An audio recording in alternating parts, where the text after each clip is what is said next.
What's going on, everybody, and welcome back to another top 10 list. Today I'm going to be doing the top 10 apostles from Berserk. Now, going through this list, there actually has not been a lot of specific individual apostles that we got to know and love, so there is a limited amount to choose from, but I am going to rank them into what I think are my personal favorites. I'm not ranking this by character development or impact on the story or anything like that. I'm just simply giving you my top 10 personal favorite apostles based on their personality designs and what they do in the story. And before I begin, don't forget to click the subscribe button down below and become a subscriber to the channel, because if you do, the next moment that you are in intense despair and desire, you will be granted an audience with me, and I will grant you your greatest desire. I can't really do that, but I will let you pet my cat. He's pretty cute and chunky, and I know a lot of you guys are into that. So let's get going with number 10. At number 10, I'm putting good old Grunbell the Flame Dragon Knight. And I gotta be honest with you guys, I've been critical about Grunbell, and I do wish the character had died at his stint at Flora's mansion because I thought it would give more impact to the scene. Oh yeah, also there's going to be plenty of spoilers in this video in case you are not caught up with Berserk, and if you're not, then what are you doing with your life? Go read the manga right now, you crazy, crazy fool. Anyways, I'm still putting Grunbell at number 10 because despite him being a little bit of a silly character in some aspects, I do kind of respect the fact that he does have honor and loyalty to him. Not to the extent of some of the other apostles that I'm going to talk about in this video, but I do believe that Grunbell does have a sense of honor, as that he was at Flora's mansion and it was bursting into flames, and he felt kind of pathetic for being there, the fact that they're fighting against a defenseless witch, and he wanted to go up against the Black Swordsman himself. Now, I have not read the Grunbell novel, nor do I really plan to, because he doesn't really interest me that much to the point where I would want to read a whole novel about him. There's plenty of other apostles that I would like to get origin stories of first, but there is no denying that Grunbell really does have a presence to him when he comes on the page. A lot of that coming from the fact that he is absolutely gigantic and massive, has a crazy amount of armor, this flamethrower sort of shield that he has and everything, as well as he has one of the most intense apostle forms that there is, being able to transform himself into a giant crystallized dragon-like creature, which makes a lot of sense to go up against Guts, as he does wield the Dragon Slayer. Let's see him slay Grunbell already. I am waiting for it. I just want to see Grunbell die, but that's not to say that I don't appreciate him or his presence in the story. And when you're dealing with a dark fantasy sort of medieval setting story, it is always a pleasure when a dragon shows up on screen. Also, Grunbell does have the luxury of saying that he is one of the few characters that was actually able to beat Guts down almost to the point of death before Guts was able to receive the Berserker armor, so that definitely adds to his credit as well. Curious to see where the story is going to put him into the future. And like I said, I felt like the best place for Grunbell to die would have been at Flora's mansion, and the fact that he didn't leads me to wonder if Miura actually has some sort of plan for him coming up into the future of the story, but I'm not really sure. But at least for now, Grunbell is going to remain at my number 10 spot. Also, there's very few ginger representation in Berserk. I pretty much have Isidro and Grunbell, and out of the two, I guess I'm going to lean towards Grunbell. At my number 9 pick, I'm going to put Rakshas, and I really do like this character. I think there's something very unique about him, whereas most apostles seem to have their sort of human form where they still look relatively similar to how they looked as a human before, despite some exaggerated features and a little bit more of kind of a manipulated version of what they used to look like, and then they have their full true apostle form. Rakshas seems to, on the other hand, kind of stay in this either apostle state, or his human form and apostle form are kind of linked in a different way than everybody else's, where he is pretty much just this sort of floating cloak with a face wearing a mask, and it seems as though maybe his head, his face, is the only part of him that is actually physical, as everything else sort of moves and twists kind of like an amoeba of sorts. He's able to kind of extend his body into different directions. He's able to sort of like enhance the size of his body, and he's able to actually move his head around wherever he wants to in his body, making him extremely difficult to attack, because it's sort of like hitting a needle in the haystack, where the needle can move wherever it wants to. Yes, I did steal that quote from Yu Yu Hakusho, but it makes sense for Rakshas as well. The other thing that's really cool about Rakshas is he's the only apostle so far that we've seen that is a Kushan, which is really cool to see because most of the apostles have been sort of from like the Midland area, so it adds sort of the expanse to the Berserk world as well. Also, Rakshas does mention that he does want to kill Griffith at some point, which is again really cool because we see that as most apostles are sort of drawn towards Griffith in order to obey him, there are a few out there that kind of refuse his leadership, and though Rakshas is deciding to fight on the side of Griffith, he at least claims that he's waiting for his right moment to attack in order to take Griffith down himself. Now, whether or not he's just boasting, whether or not he's just trying to make himself sound tough, whether or not he's just trying to make himself seem like he's not a slave like everybody else, and it's all just a defense defense mechanism? We don't really know, but what we do know is that Raxus has some of the coolest and most unique apostle abilities that we've seen thus far, and I'm very, very curious to see where he is headed in the rest of the story. His battle with Salat and Ricker is definitely one of the highlights of the entire series for me, and I'm really waiting to see what else Raxus can do. Now at my number 8 pick, I'm going with the other Kushan apostle that we get in the series, and this is Ganesha. Ganesha, to me, again, I have been critical of Ganesha on several occasions, but I think people really misinterpret what I mean by that. Because when I say Ganesha is kind of a one-note character, I do mean that, but that doesn't mean that he's not very important and integral to the story, and his entire plotline and his entire kind of introduction into the story is meant to showcase to us what happens when an apostle opposes a God Hand member, and also becomes so drunk on their own power that they're absolutely terrified to lose it. But that doesn't change the fact that Ganesha is pretty much a one-note character where he is just absolutely power-hungry. He has obtained this power, he has become a king in his own right, he is moving on into Midland, trying to take everything over, trying to mix the bloodlines with Charlotte and everything, and trying to absolutely become the ruler of the world, and he's terrified to lose that position because of everything that he went through as a child. It's not until his very last moments that we finally get a bit of a flashback showcasing how he was poisoned and how his father was absolutely paranoid, and we could see that within his eyes and everything, and how it got passed down to him. So passing down this paranoia through generation, which I think is a great idea for a story and a great idea for a character. But the most interesting thing to me about Ganesha is the concept behind him and what he does for the story moving forward. Him as an individual character, I just think he's a power-hungry guy. That's what he is, that's what he does.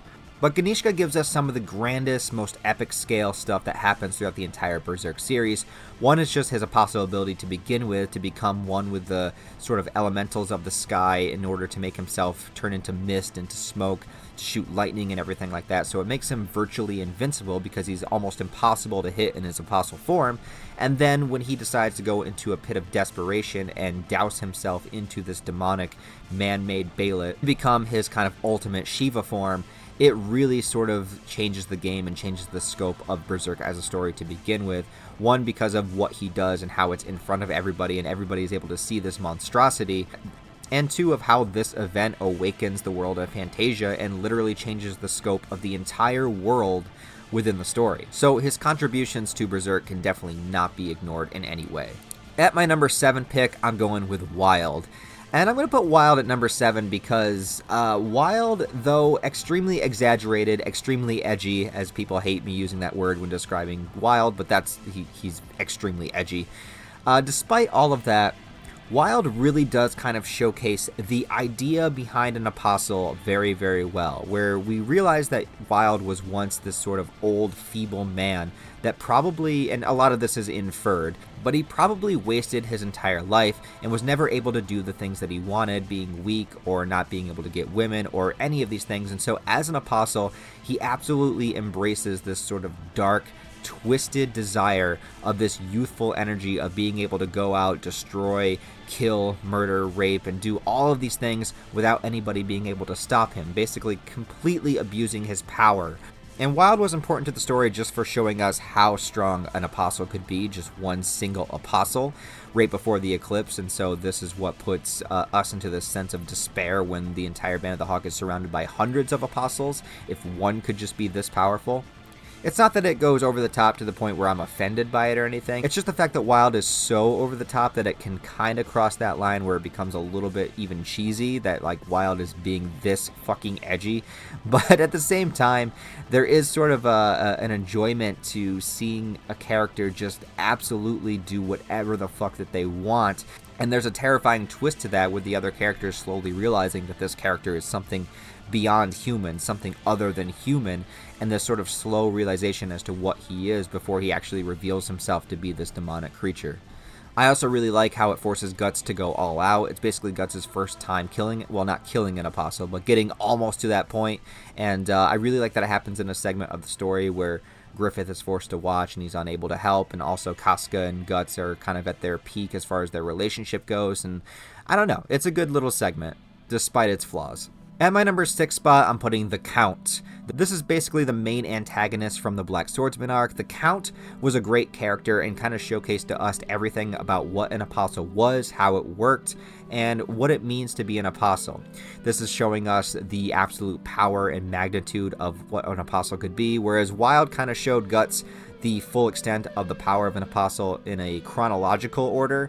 We as the audience really get a feel for what an apostle is through the count. I mean, yes, we see the snake apostle and stuff like that beforehand, but the count was really the one where it showed us like, wow, once this thing transforms, and the amount of sheer power and ability that it has is absolutely terrifying, and it took Guts, again, everything to defeat the count. And it also showcased to us how an apostle works, how you get an audience with the God Hand, and how you have to relinquish something that you care about to make a sacrifice in order to become an apostle. And with that too, it shows that even after you become an apostle, there is still a remnant there of your humanity, whereas the Count was unable to sacrifice his daughter in the end. So there is still confirmation in a sense that the apostle process might not be perfect. There might be remnants of humanity left over, and you're still going to have at least aspects of who you were before. It might enact your greatest desire, it might, so to speak, take away your humanity, take away your soul, but there's still a little bit of you in there, and the things that were important to you still kind of reside within. So I thought that was really cool. At my number 5 pick, I'm going to go with the Egg of the Perfect World. This is an unnamed apostle, and this was a great chance to kind of show us as the audience is what happens when somebody is destined and finds a Baalit but doesn't have anything to sacrifice. The Egg of the Perfect World answers that question for us by showing that it sort of works as both an apostle and a sacrifice within itself, being able to sacrifice itself in order to bring about a better world. And basically what that means is being able to sacrifice itself to bring forth Griffith into the physical world, all working to enact the will of the God Hand and causality and everything at play here. There's also a very deep sadness about the Egg of the Perfect World as a human, nobody even named him, nobody knew who he was. He lived in this little cave, he got buried with bodies, nobody came to help him, and he was just this lost soul.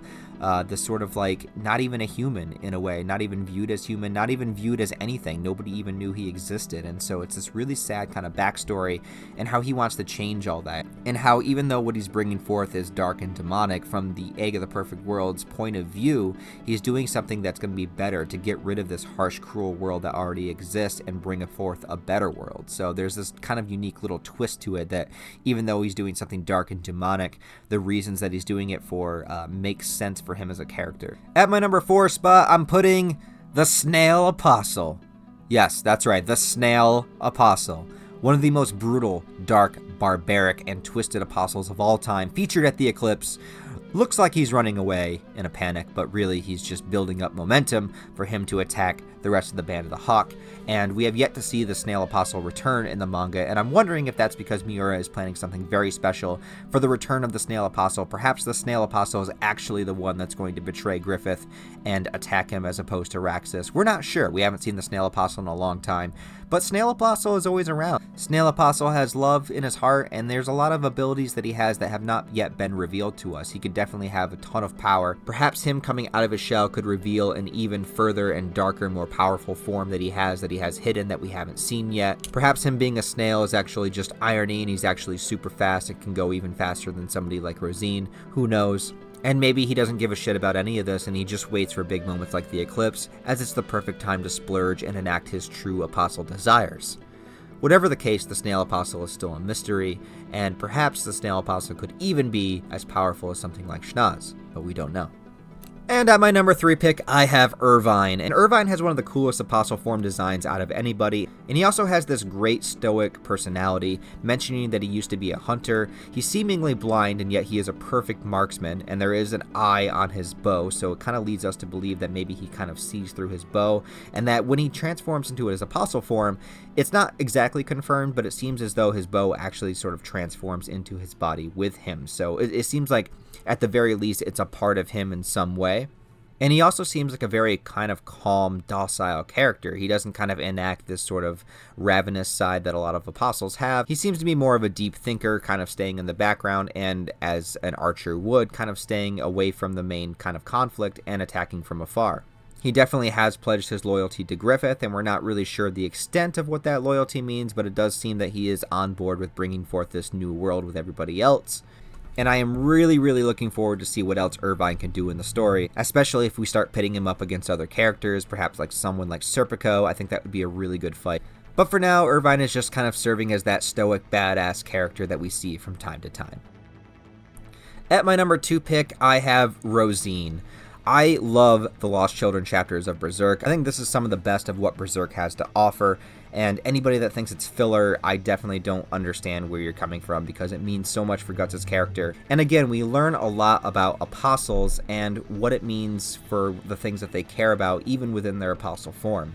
As for Rosine, again, she doesn't really seem to have a complete human form. She seems to be completely in her apostle form the entire time, being able to transform further if she wants to, but she's made up the entire scenario in her head about being an elf to the point where she truly believes it. And I think it's really fantastic to see an apostle in the form of a child, and to what a child would think of having these sort of powers and abilities, and that the child can delude herself into believing that she's an elf and creating these little elf friends that she has through all of her pseudo-apostles, and having this little segmented area of the world that she calls the Misty Valley that's away from the worlds of adults.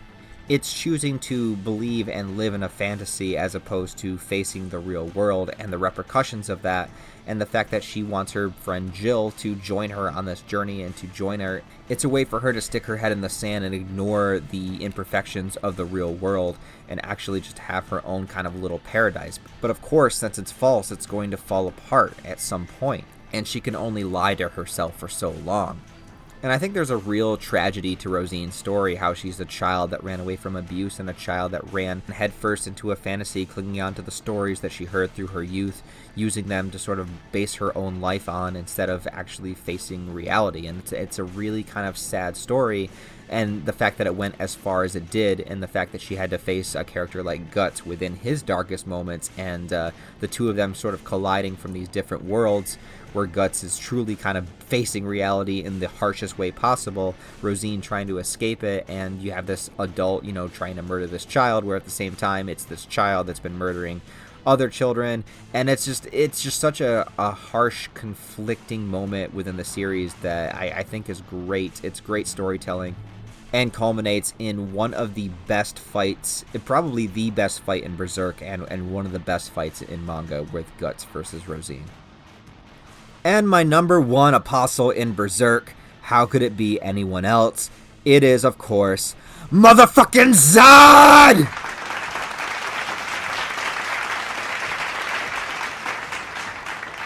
Zod is a fucking badass. He is one of the first apostles that we see in the series. He made Guts shit his pants this first time he saw him. Zod is a warrior through and through. He lives by a code of honor and strength, representing strength as the most important thing that you could possibly have. He has one of the most curious backstories that I feel of any apostle that I would want to know, as to what made Zod become the creature that he is today. Where did his honor code come from? What could he have possibly sacrificed? Because he is very much a loner, going from place to place, going from battle to battle, entering in war to war, in order to find the strongest opponents that he possibly can.